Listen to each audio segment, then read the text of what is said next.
Before we begin, this is my brief introduction. I am Neeraj Arora, a teacher by passion, a chartered accountant by training. Subjects I love, actually I am teaching these subjects to CAIPCC, which is popularly known as CAT, taxation, auditing and assurance, strategic management.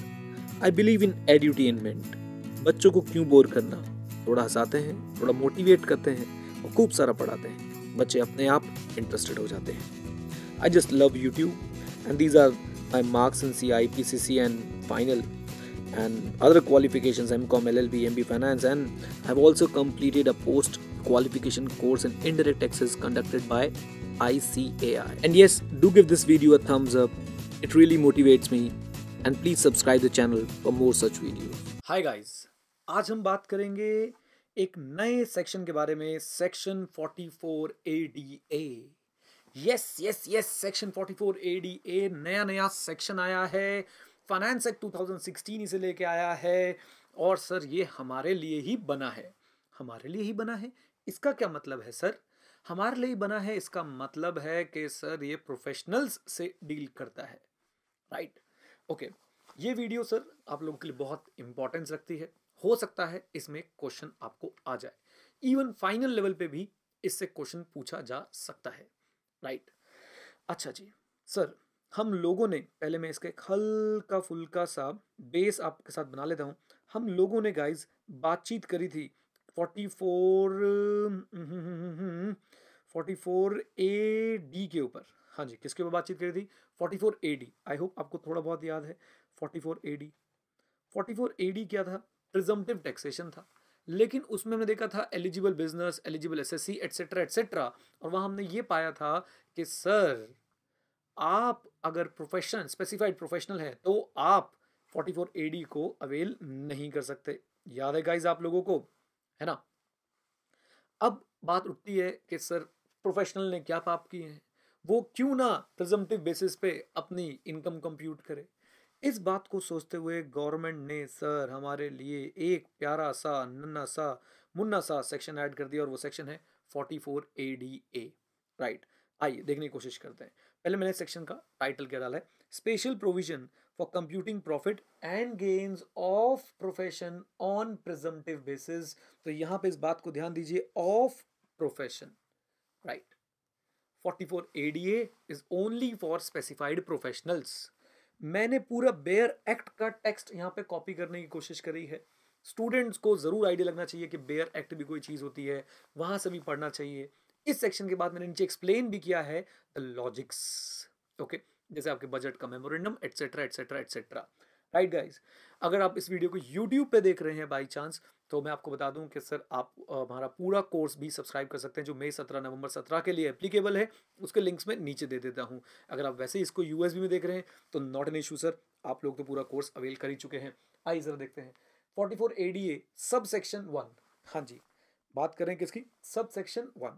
अब sub section 1 शुरू कैसे होता है? देखिए, notwithstanding anything contained in section 28 to 43C, exactly same wording है 44 AD की तरह. Okay, तो इसका मतलब ये जो सेक्शन है ये भी ओवर रूल कर रहा है. किसको ओवर रूल कर रहा है सर? हमारे पीजीबीपी के बाकी सेक्शंस को. हाँ जी, पीजीबीपी के बाकी सेक्शंस को. तो बिंदास रहने का है बिल्कुल. अच्छा, in case of an SSC being resident in India, यहां बच्चों सबसे बड़ी खतरे की घंटी बजती है. यहां बनेगा खतरा, समझ लीजिए वो खतरे का साइन है. ये है सर वो खतरा. एसएससी वहां पर रोकथाम थी.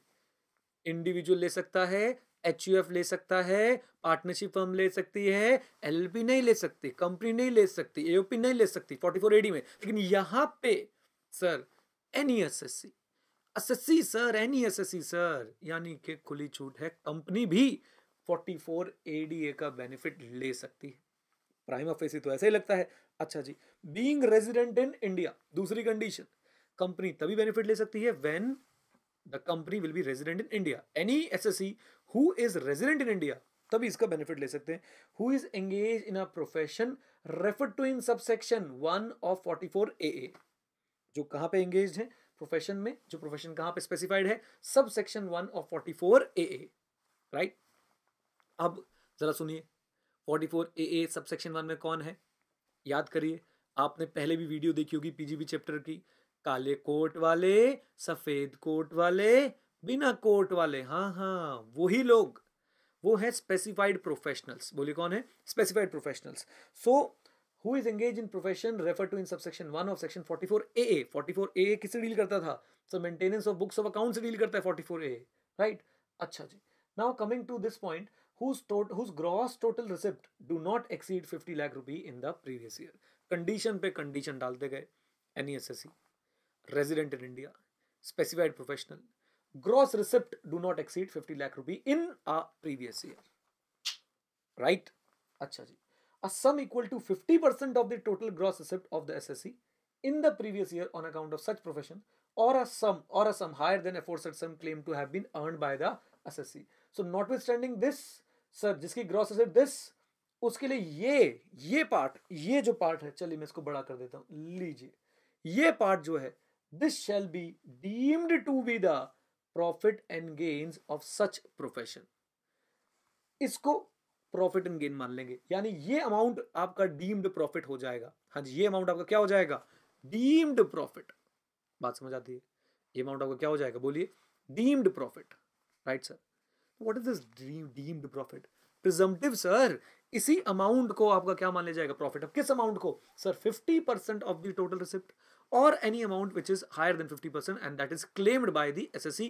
यानी गवर्नमेंट मान के चल रही है कि एक प्रोफेशनल की मिनिमम जो इनकम है वो कितनी होती है? जल्दी बोलिए। 50% ऑफ द ग्रॉस रिसिप्ट। मैंने 44 AD वाली वीडियो में आपको इसका लॉजिक समझाया था कि प्रोफेशनल का टर्नओवर ज्यादा होगा, लेकिन उसकी रिसिप्ट्स, उसकी जो परसेंट टर्नओवर सॉरी कम होगा, लेकिन जो उसका प्रॉफिट है वो ज्यादा होता है ना?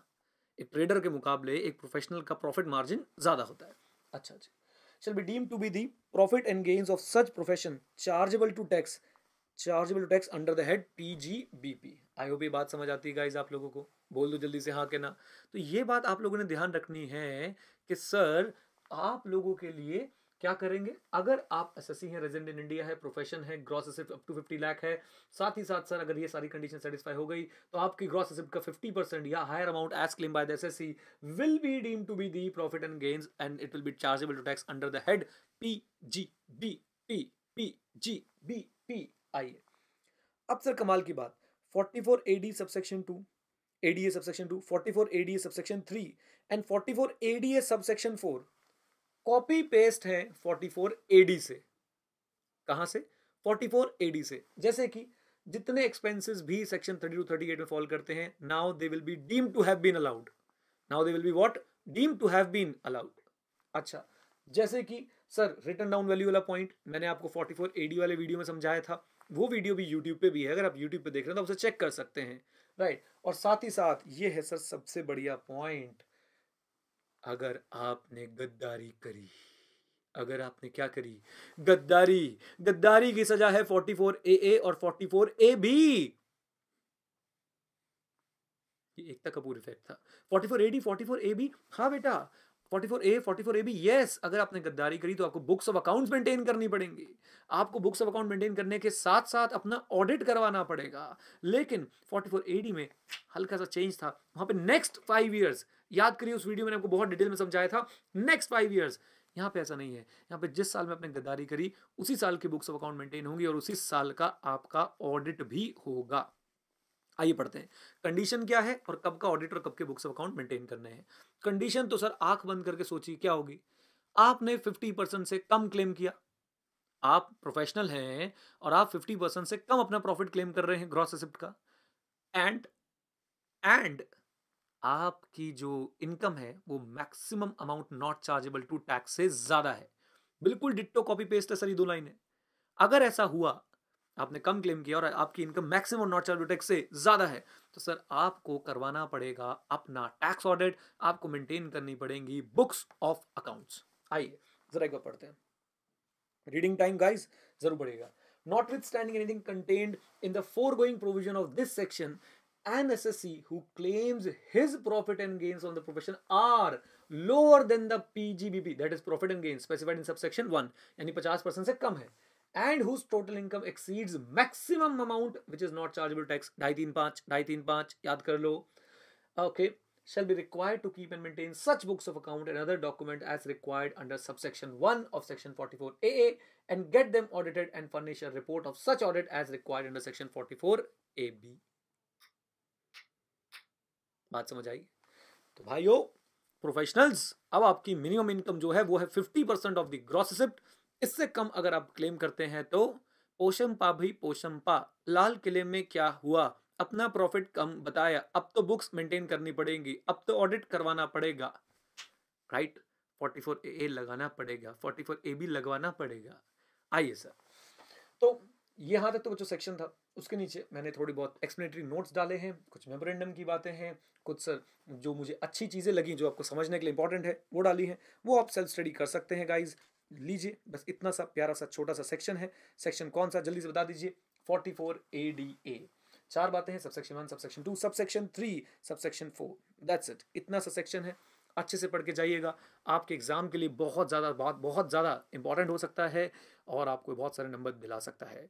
राइट गाइज, अगर आप यूट्यूब पे देख रहे हैं तो वीडियो को लाइक ज़रूर कर दीजिएगा और नीचे कमेंट करके बताइएगा कैसे लगती हैं आपको अमेंडमेंट वीडियोस, और साथ ही साथ हमारे DT IDT के पैकेजेस को भी ट्राई कीजिएगा। अगर आप इसको USD में देख रहे हैं, all the very best sir, नाम रोशन करिएगा, सारी वीडियोस देखिए अच्छे से, PM के सारे क्वेश्चंस कीजिए, और कोई दिक्कत हो तो आपको जो मैंने एक्सक्लूसिव डाउट सपोर्ट नंबर दे रखा है आप उसमें मुझसे बातचीत कर सकते हैं।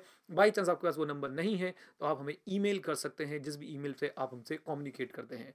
राइट गाइज, चलिए, thank you very much, stay connected, stay ahead, जय हिंद। और हाँ, सीखते रहें, क्योंकि सीखना बंद तो जीतना बंद।